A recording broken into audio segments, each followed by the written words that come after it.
Hi to all, this is Akshita. I am teaching class 10 Telugu ఉపవాచకం అరణ్యకాండం. So మనం బాలకాండం అలాగే అయోధ్యకాండం complete చేసుకున్నాం. ఇక ఈ అరణ్యకాండంలో పార్ట్ 1 అంటే సగం వరకు మాత్రమే చెప్పుకున్నాం కాబట్టి మిగతా సగం మొత్తం ఈ వీడియోలో నేను కంప్లీట్ చేయాలనుకున్నాను. సో ప్రీవియస్ వీడియోలో ఏం జరిగిందో చూద్దాం. శూర్పణఖ అందమైనటువంటి శ్రీరాముని చూసి మనసు పడిందనమాట. ఇంకా శ్రీరాముడు తిరస్కరిస్తాడు. అప్పుడు లక్ష్మణుడు దగ్గరికి వెళ్ళమంటే ఇంకా లక్ష్మణుడేమో అన్న దగ్గరికి వెళ్ళమంటాడు. తన కోపం వస్తే తన వీళ్ళని చంపి తింటానని చెప్పి ఇలా చిన్న వాగ్వివాదంతో చిన్న యుద్ధం జరుగుతుందన్నమాట. అప్పుడు లక్ష్మణుడు ఆ శూర్పణఖ యొక్క ముక్కు చెవులను కోసేస్తాడు. ఇంకా ఈ విషయంతో కరుడు దగ్గరికి వెళ్తుందనమాట. ఇంకా కరుడు ఏమో ఈ శూర్పణఖ యొక్క సోదరుడు. తను 14,000 మందిని పంపించినా కూడా శ్రీరాముడు వీళ్ళందరినీ కూడా యమపురికి పంపిస్తాడనమాట.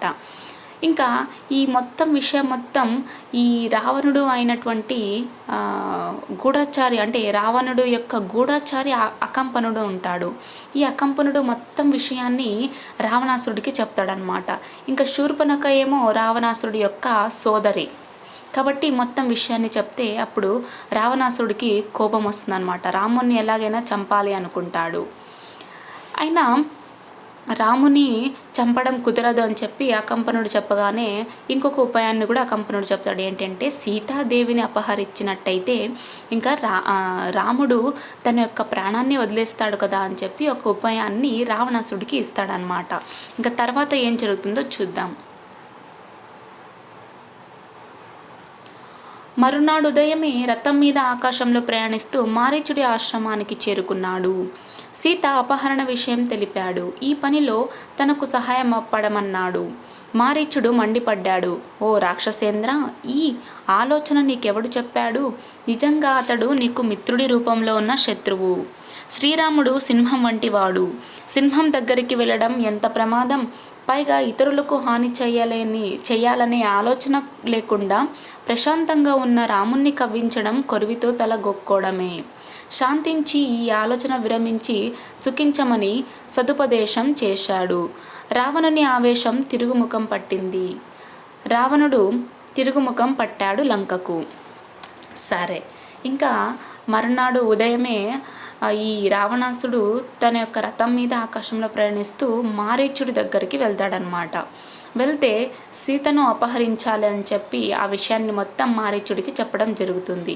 ఇంకా మారీచుడికి కోపం వస్తుందన్నమాట. మారీచుడు ఏం చెప్తాడంటే, ఓ రాక్షసేంద్ర అంటే రావణాసుడు అనమాట, నీ ఆలోచన చాలా తప్పు. ఈ ఆలోచన నీకెవరు చెప్పారు? వాడు నీకు మిత్రుడు కాదు. ఈ ఆలోచన చెప్పినటువంటి ఖచ్చితంగా శత్రువే. శ్రీరాముడు సింహం లాంటివాడు. అలాంటి వాడి దగ్గరకు వెళ్ళడం ఎంత ప్రమాదకరం. పైగా ఇతరులతో ఎటువంటి హాని చేయాలన్నటువంటి ఆలోచన లేకుండా ఉన్నటువంటి శ్రీరాముని నువ్వు కవ్విస్తే అప్పుడు కొరివితో తల గోక్కోవడమే అవుతుంది. కాబట్టి శాంతించి నువ్వు ఇటువంటి ఆలోచనను వదిలేసేయి అని చెప్పి సదుపదేశం చేస్తాడు మారీచుడు. ఇంకా రావణునికి ఆవేశం తగ్గి తిరిగి లంకకు వెళ్ళిపోతాడు. కరదూషణ త్రిశరులు 14,000 మంది రాక్షస వీరులు రాముని దాటికి నిలువలేక యముడి ఇంటికి పోవడాన్ని భరించలేకపోయింది శూర్పణఖ. లంకకు పరుగుదీసింది. మంత్రులతో కొలువుదీరిన రావణుని సభలోకి వెళ్ళింది. వికృత రూపంలో వచ్చిన చెల్లెలి దీనావస్థను చూసి కూడా చలించలేదు రావణుడు. శూర్పణఖ ఆవేశం కట్టలు తెంచుకుంది. రావణుడి మూర్ఖత్వాన్ని తిట్టిపోసింది. శ్రీరాముని వల్ల లంకకు ముప్పు వాటిల్లగలదని హెచ్చరించింది. సౌందర్యవతి అయిన సీతకు తగిన భర్తవు నీవేనని రావణుడిలో కొత్త ఆశలను రేకెత్తించింది. సరే, ఇంకా చూడండి, 14,000 మందిని శ్రీరాముని మీదకు పంపిస్తే వాళ్ళందరినీ కూడా యమలోకానికి పంపిస్తాడు శ్రీరాముడు. ఇంకా ఇదంతా చూసి శూర్పణఖ భరించలేకపోతుందన్నమాట. తిరిగి వెంటనే లంకకు పరుగులు తీస్తుంది. అక్కడ మంత్రులతో కలిసి ఉన్నటువంటి రావణుని సభలోకి వెళ్తుందన్నమాట. వెళ్తే అక్కడ రావణుడు ఈ శూర్పణఖను చూస్తాడు. ఈమెకు చెవులు ముక్కు ఉండదు కాబట్టి వికృత ఆకారంలో ఉన్నప్పటికీ కూడా రావణుడు చెలించకుండా ఉంటాడనమాట. ఇంకా శూర్పణఖకు చాలా కోపం వచ్చేసి రావణు యొక్క మూర్ఖత్వాన్ని తిట్టిపోస్తుందన్నమాట. అలాగే శ్రీరాముని వల్ల ఈ లంకకు ముప్పు వస్తుందని చెప్పి హెచ్చరించడం కూడా జరుగుతుంది. అలాగే ఏం చెప్తుందంటే సౌందర్యవతి అయినటువంటి సీతకు నువ్వు తగిన భర్త అవుతావు అని చెప్పి రావణుడిలోని కొత్త కొత్త ఆశలను రేకెత్తించింది. ఒకవైపు మారీచుడి మాటలు, మరొక వైపు శూర్పణఖ పలుకులు లంకేశుని మనస్సును కుదిపేస్తున్నాయి. అయోమయంలో పడ్డాడు. సీత అపహరణంలో మంచి చెడులను ఆలోచించాడు. శ్రీరాముని బలంతో తన బలాన్ని పోల్చుకున్నాడు. చివరకు సీతను అపహరించడానికి నిశ్చయించుకున్నాడు. సరే, ఇంకా మారీచుడేమో కొన్ని మంచి మాటలు చెప్పింటాడు. వద్దు, ఆ సింహం లాంటి వాళ్ళను మనం కవ్వించకూడదు, మనకే ప్రమాదము, కాబట్టి అటువంటి ఆలోచనను వదులుకోమని చెప్పి మారీచుడు చెప్పింటాడు. మరొక వైపు శూర్పణఖ పలుకులు గుర్తుకొస్తుంటాయి. ఇంకా లంకేశునికి అయోమయంలో అవుతాడనమాట. అంటే సిచ్యువేషన్ అలా అయిపోతుంది. ఇంకా ఏమి చేసేది లేక అపహరణ జరిగినట్టయితే మంచి చెడులు ఏ విధంగా ఉంటాయని చెప్పి ఆలోచించుకుంటాడనమాట. ఇంకా చేసేది ఏమీ లేక తన బలాన్ని శ్రీరాముని యొక్క బలంతో పోల్చుకుంటాడు. ఇంకా చివరకు సీత అపహరణానికి సిద్ధమయ్యాడనమాట. రావణుడు మళ్ళీ మారీచుని వద్దకు వెళ్ళాడు. సీత అపహరణకు బంగారు లేడిగా మారి సహకరించమన్నాడు. ఆ ఆలోచనను విరమించుకోమని లంకేశునికి పరిపరి విధాల నచ్చజెప్పజూశాడు మారీచుడు. విశ్వామిత్రుణ్ణి యాగ సంరక్షణ సందర్భంలో రామబాణం రుచి ఏమిటో తాను తెలుసుకున్నానన్నాడు. మారీచుడి మాటలను పెడచెవిన పెట్టాడు రావణుడు. మురుకులకు హితబోధలు చెవికెక్కవు. సరే, ఇంకా రావణుడు తిరిగి మళ్ళీ మారీచుని దగ్గరికి వెళ్తాడనమాట. వెళ్ళి సీతాహరణ కోసం నువ్వు బంగారు లేడిగా అంటే మారాల్సిందిగా మారి నాకు సహాయం చేయమని చెప్పి రావణుడు మారీచునికి అడుగుతాడు. ఇంకా మారీచుడు ఏం చెప్తాడంటే వద్దు, నీ ఆలోచనని మార్చుకో అని చెప్పి లంకేశునికి ఎన్నో విధాలుగా నచ్చజేస్తాడనమాట. అలాగే విశ్వామిత్రుని యాగ సంరక్షణలో రాముని యొక్క రామబాణం యొక్క రుచి ఏంటో నాకు బాగా తెలుసు, కాబట్టి నీ ఆలోచనని మార్చుకో అని చెప్పి ఎంతగానో చూస్తాడు. కానీ ఈ రావణుడు తన యొక్క మాటలను పట్టించుకోడనమాట. ఇంకా మురుకులకు ఎన్ని మాటలు చెప్పినా వేస్టే కదా. ఎస్, నేను చెప్పినట్లు చేయకుంటే నా చేతిలో నీకు చావు తప్పదని హెచ్చరించాడు రావణుడు. ఆశ్రమానికి వెళ్తే శ్రీరాముడు చంపుతాడు, వెళ్ళకుంటే రావణుడు చంపుతాడు. ముందు నుయ్యి వెనక గొయ్యిలా ఉంది మారీచుని స్థితి. చివరకొక నిశ్చయానికొచ్చాడు. రావణితో నీ చేతిలో చావడం కన్నా శ్రీరాముని చేతిలో చావడమే నయం, నా జన్మ తరిస్తుందని తేల్చి చెప్పాడు. సరే, ఇంకా రావణాసుడైతే హెచ్చరిస్తాడనమాట. ఏంటి అంటే నేను చెప్పినట్లు నువ్వు చేయకుంటే నా చేతిలో నీకు చావు తప్పదు అని చెప్పి హెచ్చరిస్తాడు. ఇంకా ఆశ్రమానికి వెళ్ళినట్టయితే మారీచుడు ఒకవేళ ఆశ్రమానికి వెళ్ళినట్టయితే శ్రీరాముడు చంపుతాడు, వెళ్ళకుంటే రావణాసుడు చంపుతాడు. ఇంకా ముందు నుయ్యి వెనుక గొయ్యిలా ఉందన్నమాట మారీచుని యొక్క పరిస్థితి. ఇంకా చివరకు ఏమో ఒకటి చేయాలని చెప్పి ఒక నిర్ణయానికి వస్తాడు. నీ చేతిలో చావడం కన్నా శ్రీరాముని చేతిలో చావడమే నయం, నా జన్మ తరిస్తుంది అని చెప్పి అంటాడు మారీచుడు. మారీచుడు బంగారు లేడిగా మారి శ్రీరాముని ఆశ్రమ ప్రాంతంలో తిరుగుతున్నాడు. పూలు కోయడానికి వచ్చిన సీతాదేవి ఆ జింకను చూసి ఆశ్చర్యపడింది. రామలక్ష్మణులను పిలిచింది. వారు ఆ మృగాన్ని చూశారు. లక్ష్మణుడు అది మాయా మృగమేనని నిశ్చయంగా పలికాడు. మారీచుడే ఈ రూపంలో వచ్చి ఉంటానన్నాడు. వేటకు వచ్చే రాజులను మాయామృగ రూపంలో చంపడం మారీచుడికి కొత్తదేమీ కాదన్నాడు. ఇంకా ఆ మారీచుడేమో బంగారు లేడిగా మారి శ్రీరాముని యొక్క ఆశ్రమ ప్రాంతంలో తిరుగుతుంటే పూలు కోయడానికి వచ్చినటువంటి సీతాదేవి ఈ బంగారు లేడిని చూసి ఆశ్చర్యపోతుంది. అక్కడే ఉన్నటువంటి రామలక్ష్మణులను కూడా పిలిచిందనమాట. పిలిస్తే వారు ఆ మృగాన్ని చూశాక లక్ష్మణుడు ఏమంటాడంటే ఇది మాయా మృగమే అని చెప్పి తేల్చి చెప్పేశాడనమాట. అలాగే మారీచుడు ఈ రూపంలో వచ్చి ఉంటాడు అని కూడా అంటాడు. అలాగే వేటకు వచ్చినటువంటి రాజులను మాయామృగ రూపంలో చంపడం మారీచుడికి కొత్తదేమి కాదు, కాబట్టి ఇది మాయా లేడీ అని చెప్పి లక్ష్మణుడు చెప్పడం జరుగుతుంది. ఇలాంటి లేడీ ప్రపంచంలో ఉండదని అనుమానాన్ని వెల్లిబుచ్చాడు. సీత మాత్రం పట్టు వదలలేదు. తనకు అదెంతో నచ్చిందని తీసుకురావాలని కోరింది. తెస్తే ఆశ్రమంలోకి క్రీడామృగంగా ఉంటుంది, అయోధ్య చేరాక అంతఃపురానికి అలంకారమవుతుందని ఆశించింది. ఇంకా లక్ష్మణుడేమో ఇలాంటి లేడీ ప్రపంచంలో ఎక్కడ ఉండదు, కాబట్టి ఇది మాయా లేడీ అని చెప్పి తన యొక్క అనుమానాన్ని చెప్పేశాడనమాట. అయినా కూడా సీతాదేవి ఏమాత్రం పట్టు వదలకుండా, లేదు నాకు అది చాలా నచ్చింది, నువ్వు దాన్ని తీసుకొని వచ్చినట్టయితే ఆశ్రమంలో క్రీడామృగంగా ఉంటుంది, అలాగే అయోధ్య చేరుకున్నాక ఆ అంతఃపురానికి అలంకారం అవుతుంది అని చెప్పి ఆశించింది. సీత ఇష్టాన్ని తోసివేయలేక ఆ మాయాలేడిని చంపి అయినా సరే తేవడానికి సంసిద్ధుడయ్యాడు శ్రీరాముడు. సీతాదేవి రక్షణ విషయంలో జటాయు సహాయంతో అప్రమత్తంగా ఉండమని లక్ష్మణుణ్ణి ఆదేశించాడు. మాయాలేడిని పట్టుకోవడానికి బయలుదేరాడు. ఇంకా సీత ఎంతగానో ముచ్చటపడింది కాబట్టి ఆమె యొక్క ఇష్టాన్ని వదిలేకుండా ఆ మాయాలేడిని చంపైనా సరే తీసుకొని రావాలని చెప్పి శ్రీరాముడు అనుకుంటాడనమాట. ఇంకా సీతాదేవి యొక్క రక్షణ విషయంలో జటాయుతో పాటు లక్ష్మణుని కూడా అప్రమత్తంగా ఉండమని చెప్పి ఆదేశించి ఆ మాయాలేడిని పట్టుకోవడానికి బయలుదేరతాడు శ్రీరాముడు. మృగాన్ని ప్రాణంతో పట్టుకోవాలని శతవిధాల ప్రయత్నించాడు శ్రీరాముడు. అందినట్టే అందకుండా పరుగుదీస్తున్నదా మృగం. ఇక లాభం లేదనుకొని బాణాన్ని ప్రయోగించాడు శ్రీరాముడు. బాణపు దెబ్బకు తాటి చెట్టంతా ఎత్తు ఎగిరి భయంకరంగా అరుస్తూ పడిపోయాడు మారీచుడు నిజ స్వరూపంతో. రాముని కంఠధ్వనిని అనుకరిస్తూ అయ్యో సీత, అయ్యో లక్ష్మణ అని బిగ్గరగా అరుస్తూ ప్రాణాలు విడిచాడు. ఈ మాటలకు సీతా లక్ష్మణులు ఎంత కలవరపడతారోనని భయపడినాడు శ్రీరాముడు. సరే, ఇంకా ఆ మృగాన్ని ఎలాగైనా పట్టుకోవాలని చెప్పి శ్రీరాముడు ఎంతగానో ప్రయత్నిస్తాడు. అయినా కూడా అది ప్రాణంతో దొరికేలా లేదని చెప్పి ఇంకా దానిపైనకి బాణాన్ని సంధించి ప్రయోగిస్తాడనమాట. ఆ బాణపు దెబ్బకు తాటి చెట్టంతా ఎత్తెగిరి భయంకరంగా అరుస్తూ మారీచుడు నిజ స్వరూపంతో కిందికి పడిపోతాడనమాట. అలాగే రాముని కంఠధ్వనితో ఏమంటాడంటే అయ్యో సీత, అయ్యో లక్ష్మణ అని చెప్పి గట్టిగా అరుస్తూ తన యొక్క ప్రాణాలను వదిలేస్తాడు మారీచుడు. ఇంకా అయ్యో సీత, అయ్యో లక్ష్మణ అనగానే ఈ మాటలు విన్నటువంటి వాళ్ళిద్దరూ ఎలా కలవరపడతారేమో అని చెప్పి శ్రీరామునికి భయం వేసింది.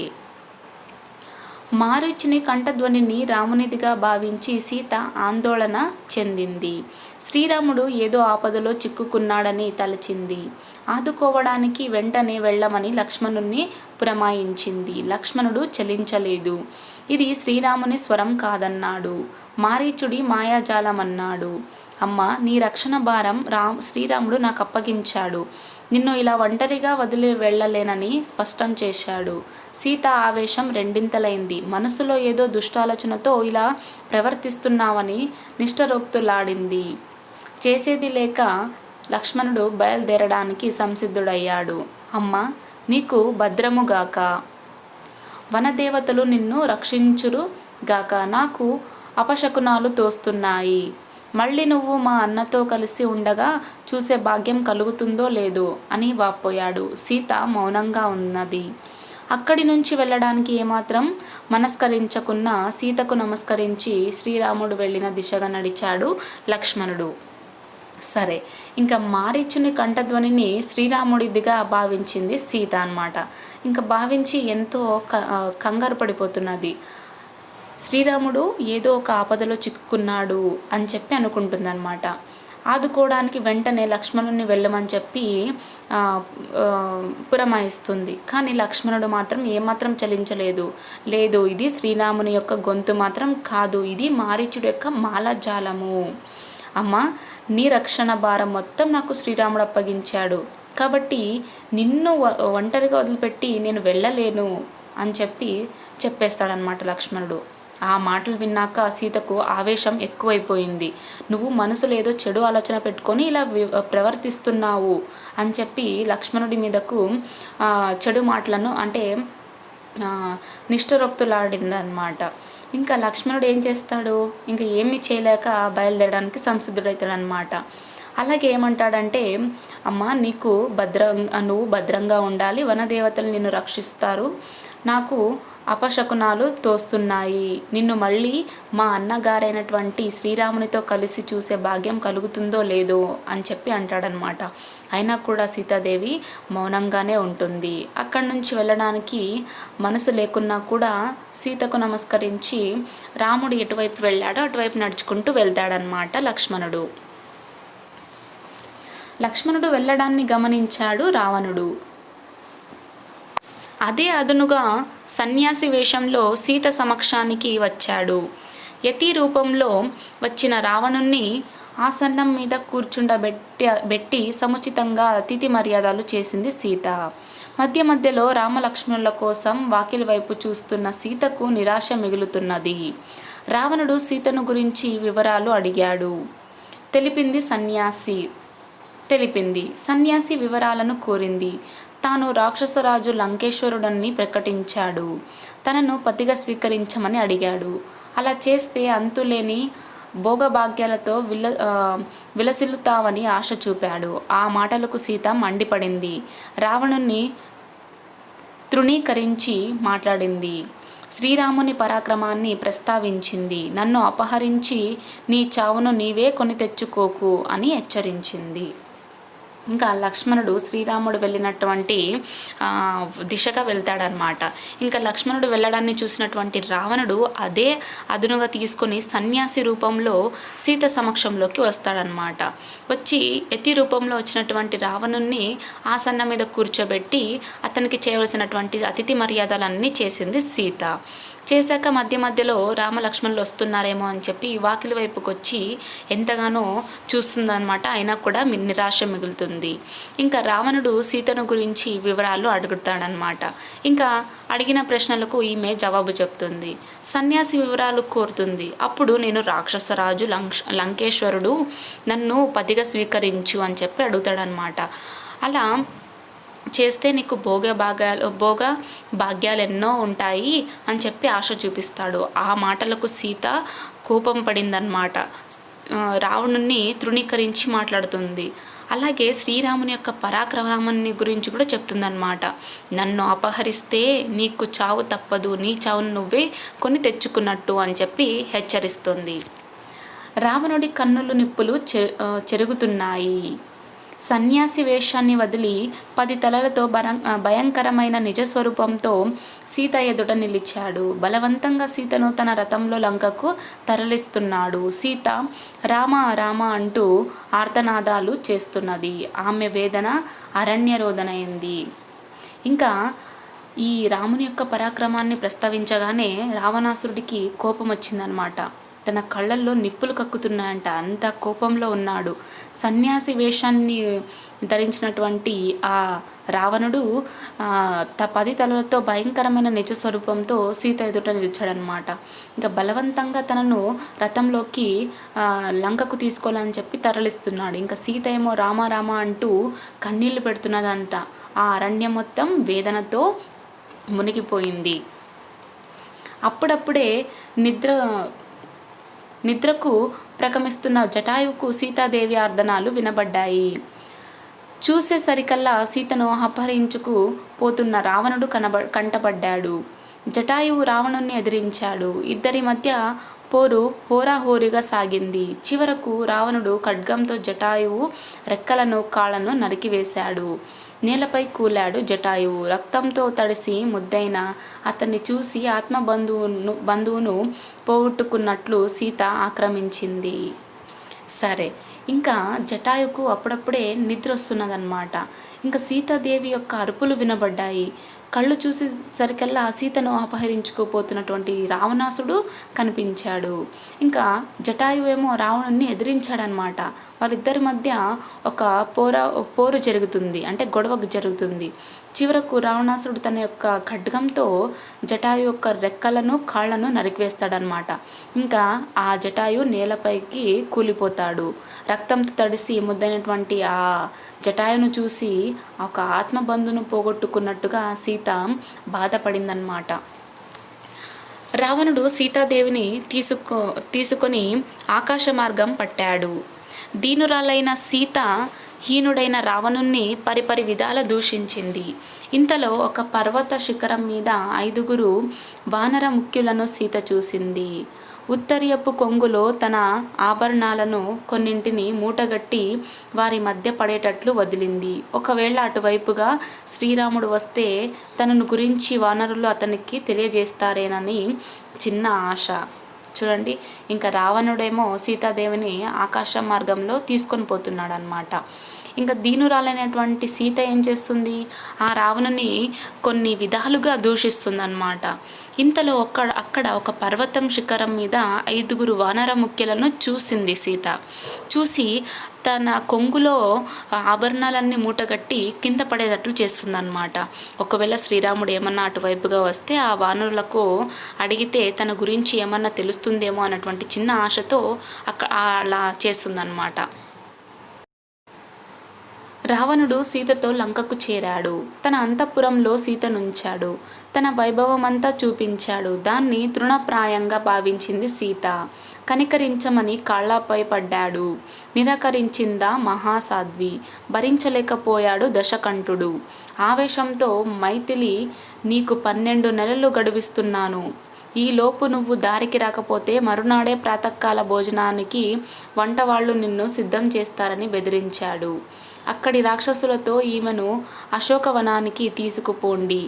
వనం మధ్య ఒక రహస్య ప్రదేశంలో ఉంచి చుట్టూ కాపలాగా ఉండండి. ఎలాగో ఒకలాగా ఈమెను ఒప్పించండి అని ఆజ్ఞాపించి రుసరుసలాడుతూ వెళ్ళాడు. ఆడపుల్లు మధ్య జింకలాగా రాక్షస స్త్రీల మధ్య సీత బిక్కుబిక్కుమంటూ కాలాన్ని గడుపుతున్నది. సరే, ఇంకా రావణాసుడేమో సీతతో కలిసి లంకకు చేరుకున్నాడనమాట. తన అంతఃపురంలో సీతను ఉంచి అక్కడున్నటువంటి వైభవం అంతా చూపిస్తాడు. అయినా కూడా దాన్ని తృణప్రాయంగా భావిస్తుంది సీత. కాళ్ళపై పడి కనికరించమని చెప్పి అడుగుతాడనమాట. అయినా కూడా నిరాకరిస్తుంది సీత. ఇంకా భరించలేక దశకంఠుడు ఆవేశంతో, నీకు 12 నెలలు గడువిస్తున్నాను. ఈలోపు నువ్వు దారికి రాకపోతే మరునాడు ప్రాతకాల భోజనానికి వంటవాళ్ళు నిన్ను సిద్ధం చేస్తారు అని చెప్పి బెదిరించాడనమాట. ఇంకా రాక్షసులతో ఈమెను అశోకవనానికి తీసుకువెళ్ళండి అని చెప్పి చెప్తాడు. ఇంకా వనం మధ్యలో ఒక రహస్య ప్రదేశంలో ఉంచి కాపలాగా ఉండండి అని చెప్పి ఆజ్ఞాపించి వెళ్ళిపోతాడు. ఇంకా ఇలాంటి రాక్షసుల మధ్య సీత బిక్కుబిక్కుమంటూ కాలాన్ని గడుపుతున్నదన్నమాట. మారీచుని వధించి శ్రీరాముడు వెనుదిరిగాడు. లక్ష్మణుడు ఎదురయ్యేసరికి నిశ్చేష్టుడయ్యాడు. సీతను ఒంటరిగా వదిలి ఎందుకు వచ్చావని నిలదీశాడు. జరిగిన విషయాలు పూసగుచ్చినట్లు చెప్పాడు లక్ష్మణుడు. ఇద్దరు ఆశ్రమానికి చేరుకున్నారు. సీతాదేవి జాడ కనిపించలేదు. వనమంతా వెతికారు. సీత జాడ కనిపించలేదు. సీత జాడ చెప్పమని ప్రకృతిని ప్రార్థించాడు శ్రీరాముడు. ఆమె ఎడబాటును తట్టుకోలేక కన్నీరు మున్నీరుగా విలపించాడు. ఆవేదన ఆవేశంగా మారింది. లోకాలను ధ్వంసం చేయడానికి శ్రీరాముడు సిద్ధపడ్డాడు. లక్ష్మణుడు ఓదార్పు వాక్యాలతో అన్నను శాంతపరిచాడు. సరే, ఇంకా మారీచుని చంపేశాక శ్రీరాముడు వెనక్కి తిరిగి వస్తుంటాడనమాట. అప్పుడు లక్ష్మణుడు ఎదురైతే ఆశ్చర్యపోతాడు. సీతను ఒంటరిగా వదిలి నువ్వు ఎందుకు వచ్చావని చెప్పి నిలదీస్తాడు శ్రీరాముడు. అప్పుడు లక్ష్మణుడు జరిగిన విషయాలు మొత్తం అయినటువంటి శ్రీరామునికి చెప్తాడనమాట. ఇద్దరు కలిసి ఆశ్రమానికి చేరుకుంటారు. కానీ అక్కడ సీతాదేవి కనిపించదు. అక్కడున్నటువంటి అడవి మొత్తం వెతుకుతారనమాట. అయినా కూడా సీతాదేవి ఎక్కడా కనిపించదు. ప్రకృతిని శ్రీరాముడు వేడుకుంటాడు, నా సీత జాడ చెప్పమని. ఆమె లేకపోవడంతో కన్నీరు మున్నీరు అయిపోయాడనమాట. ఇంకా ఆవేదన ఏమైపోయిందంటే ఆవేశంగా మారిపోయింది. లోకాలను కూడా ధ్వంసం చేయాలని అని చెప్పి శ్రీరాముడు సిద్ధపడ్డాడు. కానీ లక్ష్మణుడు ఓదారుస్తూ కొన్ని వాక్యాలు చెప్పాడనమాట. ఇంకా శ్రీరామునికి శాంతపరిచాడు. అరణ్యంలో సీతను వెతుకుతూ వెళుతున్న రామలక్ష్మణులకు జటాయు కనిపించాడు. రక్తంతో తడిసిన అతనిని గుర్తించలేదు శ్రీరాముడు. మీదు మిక్కిలి అతడు గద్ద రూపంలో ఉన్న రాక్షసుడని సీతనతడే భక్షించి ఉంటాడని భ్రమపడ్డాడు. బాణంతో చంపడానికి పూనుకున్నాడు. ఇంతలో జటాయువు జరిగిన విషయం చెప్పాడు. రావణుడు సీతను అపహరించడాన్ని ఎదిరించిన తనకి గతి పట్టించాడని వివరించాడు. అపహరణకు గురైన సీత అవసాన దశలో ఉన్న ఆత్మీయుడు రాముని దుఃఖం రెండింతలైంది. తన తండ్రికి ఆత్మీయుడైన జటాయువు పట్ల పితృభక్తిని ప్రదర్శిస్తూ అతని శరీరాన్ని నిమిరాడు. జటాయువు కన్ను మూశాడు. శ్రీరాముడు జటాయువునకు దహన సంస్కారాలు చేశాడు. అతనికి ఉత్తమ గతులు కలగాలని గోదావరిలో జలదర్పణాలు చేశాడు. ఇంకా అరణ్యంలో సీతను వెతుకుతూ రామలక్ష్మణులు వెతుకుతూ ఉంటే జటాయు కనిపిస్తాడు. జటాయు కనిపిస్తే రక్తంతో తడిసినటువంటి జటాయువుని చూసి శ్రీరాముడు గుర్తించలేకపోయాడు. అప్పుడు గద్ద రూపంలో ఉన్నటువంటి రాక్షసుడే సీతను అతడే భక్షించి ఉంటాడని చెప్పి భ్రమపడతాడు శ్రీరాముడు. ఇంకా బాణంతో చంపడానికి పూనుకుంటాడు. ఇంతలో జటాయువు జరిగినటువంటి విషయం మొత్తం చెప్తాడు. అప్పుడు రావణుడు సీతను అపహరించాడని ఎదిరించి నన్ను ఖడ్గంతో నరికేసి వెళ్ళాడని చెప్పి వివరిస్తాడు. ఇంకా సీత అపహరణకు గురైంది అని చెప్పి అవసాన దశలో ఉన్నటువంటి ఆత్మీయుడు రాముని దుఃఖం రెండింతలైపోతుంది. తన తండ్రికి ఆత్ముడైనటువంటి జటాయు పట్ల పితృభక్తిని ప్రదర్శిస్తూ శరీరాన్ని నిమురతాడనమాట. ఇంకా జటాయువు కన్ను మూస్తాడు. ఆ జటాయువుకు దహన సంస్కారాలు చేస్తాడు. అతనికి ఉత్తమ గతులు కలగాలని చెప్పి గోదావరిలో జలతర్పణాలు చేస్తాడనమాట. రామలక్ష్మణులు దండకారణ్యం నుంచి క్రౌంచారణ్యానికి చేరుకున్నారు. అక్కడి వనంలో భయంకరుడైన ఒక రాక్షసుని చూశారు. అతని తల మెడ కనబడడం లేదు. కడుపు భాగంలో ముఖమున్నది. రొమ్ము మీద ఒకే కన్ను ఉంది. యోజనం పొడవు వ్యాపించి చేతులు, ఆ చేతులలో పక్షులను మృగాలను పట్టి తింటున్నాడు. అతని పేరు కబంధుడు. తన సమీపంలోకి వచ్చిన రామలక్ష్మణులను అమాంతంగా 2 చేతులతో పట్టుకున్నాడు. అతని చేతుల్లో చిక్కితే తప్పించుకోవడం ఎవరితరం కాదు. అందుకే కబంధహస్తాలు అన్న జాత్యం పుట్టుకు వచ్చింది. కబంధుడు రామలక్ష్మణులను భక్షించడానికి నోరు తెరిచాడు. అన్నదమ్ములిద్దరూ తమ ఖడ్గాలతో ఆనాయాసంగా వాడి భుజాలను నరికివేశారు. కబంధుడు కుప్పకూలాడు. రామలక్ష్మణుల గురించి తెలుసుకున్నాడు. తన గురించి చెప్పుకున్నాడు. శాప కారణంగా తనకి వికృత రూపం ప్రాప్తించిందన్నాడు.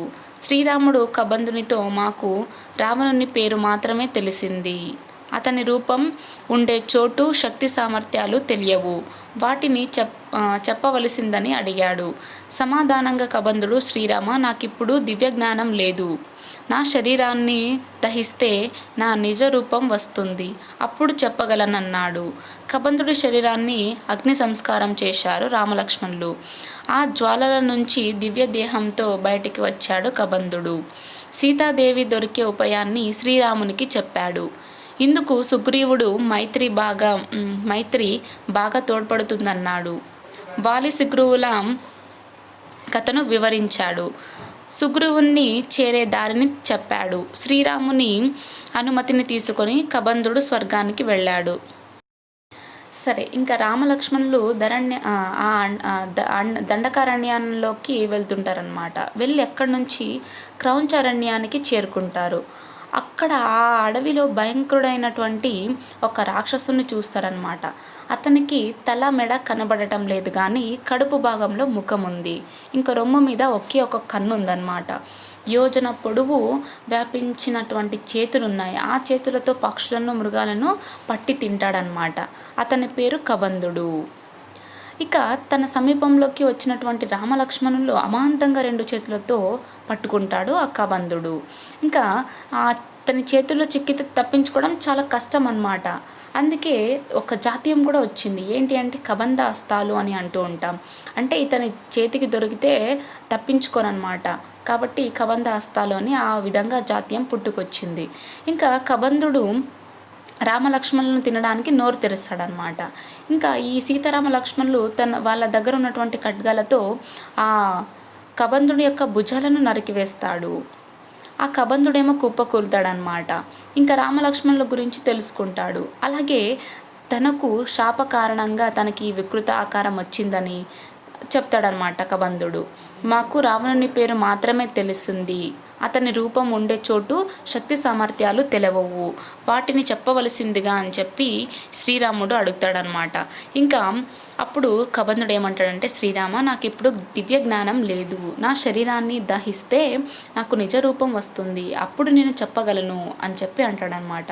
ఇంకా కబంధుడి యొక్క శరీరానికి అగ్ని సంస్కారం చేస్తారు రామలక్ష్మణులు. ఆ జ్వాలల నుంచి ఒక దివ్య దేహంతో బయటికి కబంధుడు వస్తాడు.